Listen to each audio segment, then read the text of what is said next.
যোগদর্পণ চ্যানেলে স্বাগত। ভালো থাকুন, সুস্থ থাকুন। গ্যাস, অম্বল, অ্যাসিডিটি ও নার্ভের সমস্যা ভুগছেন তো? মুটো মুটো ওষুধ খাচ্ছেন? সুস্থ থাকার জন্য এই ব্যায়ামটি অভ্যাস করুন। পা দুটো ছড়িয়ে প্রথমে বসবেন, ডান পাটাকে ভাঁজ করে বাঁ পাটা সোজা করে তুলে রাখা। ঠিক অল্টারনেটিভ বিপরীত পা আবার ধরতে হবে, আবার অন্য পাটাকে তুলতে হবে, অর্থাৎ বাঁ পাটা ধরে আবার ডান পাটাকে তুলে রাখা। প্রত্যেকটা 1 মিনিট করে দুবার সকাল সন্ধ্যা অভ্যাস করুন।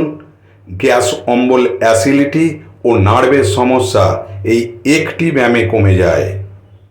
যোগদর্পণ চ্যানেলটি যদি সাবস্ক্রাইব করা না থাকে তাহলে সাবস্ক্রাইব করুন, আর বন্ধুদের মধ্যে অনেক অনেক শেয়ার করুন।